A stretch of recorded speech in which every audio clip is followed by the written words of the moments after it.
Some of you have come from really toxic family members, and we're not talking about the overt toxic family where everyone can see what's going on. They can see who's the drunk, who's on drugs, who's verbally abusive, who's physically abusive, who's the wild card.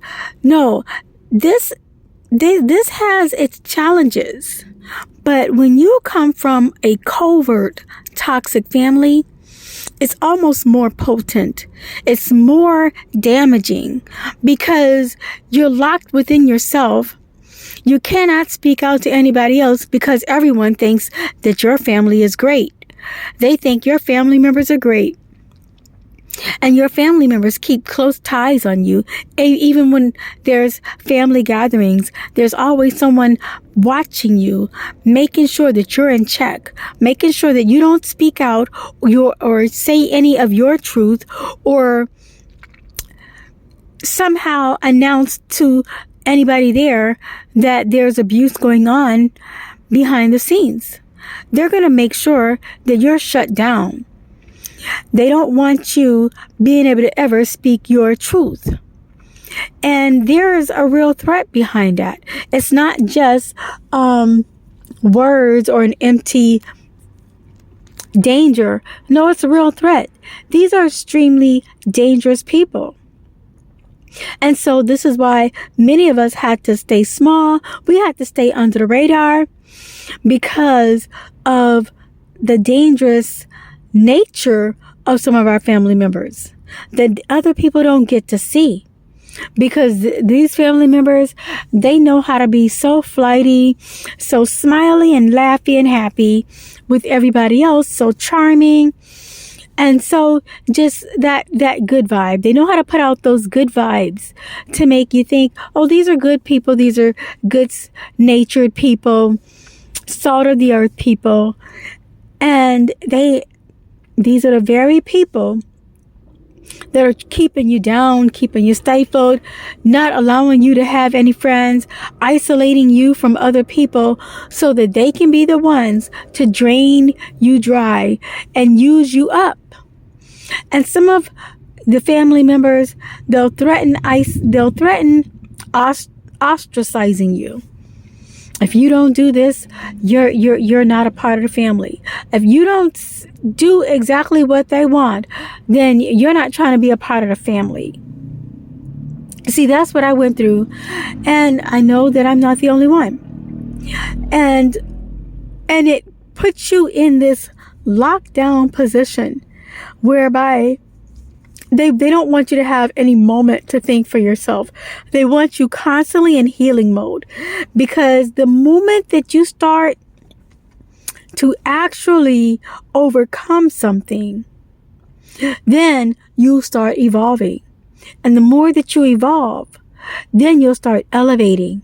And see, they're afraid that you're going to elevate above them. They can see your potential. They can see that you have gifts and talents that they don't have. You have abilities. You have creativity that they don't have. And they know that you can go farther in life than they can. And they don't want that. They want to keep you as the insignificant one.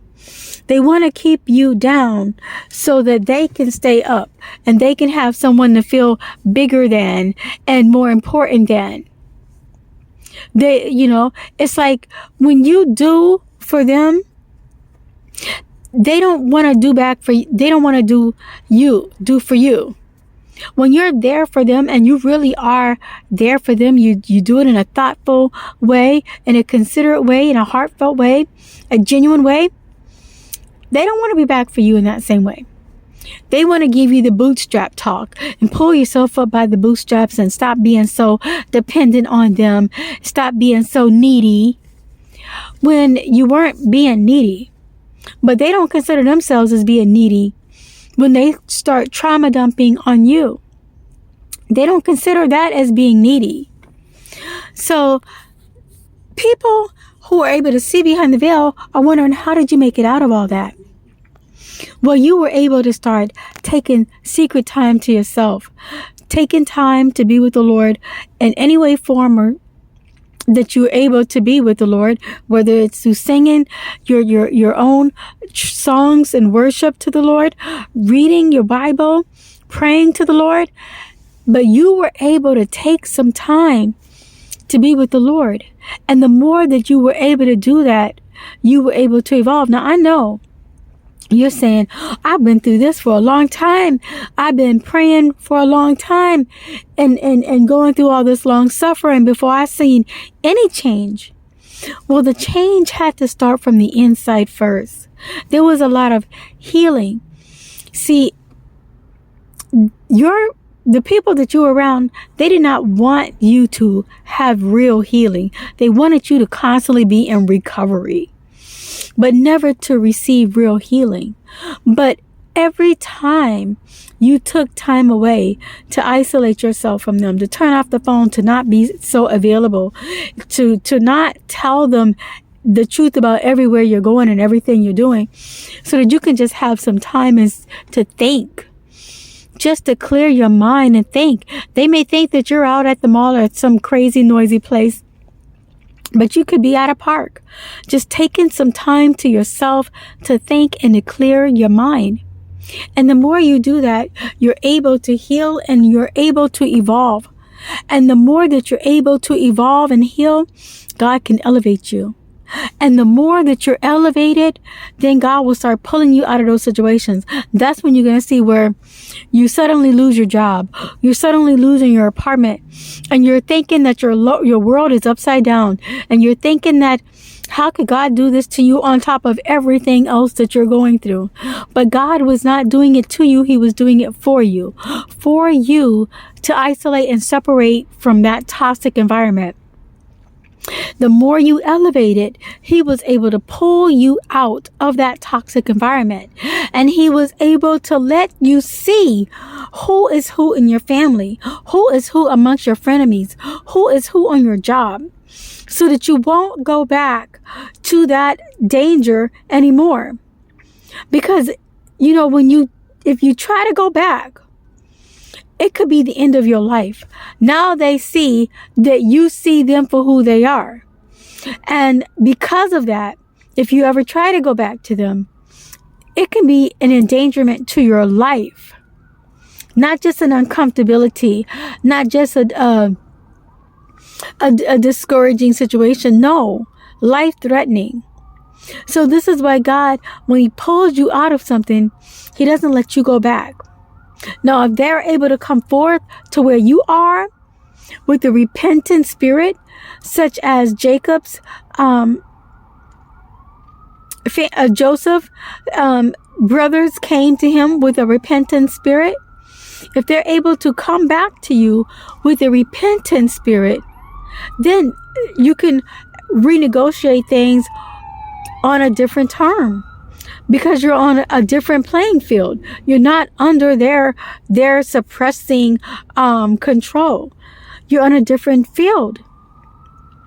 Other than that, once God helps you to heal and to evolve and elevate, He means for you to stay away and to keep going forward. See, this is how you were able to make it out. What looked like your world was being turned upside down was God actually setting you up for better. And once you got into that new location, things started falling into place. Things started getting better for you. You were able to find housing. You were able to eventually get a job sooner than you thought.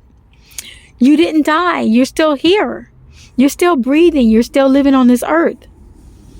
So just know that you made it out because you took time to be with the Lord. You took time to evolve. You took time to elevate. And you didn't realize that by doing that, what the outcome would be, that you were going to be separated from your all that you knew. But that's the outcome, because God protects His children. And the more that you're able to evolve, He's able to do more with you. Now, I will continue more on this later, and you all have a blessed day.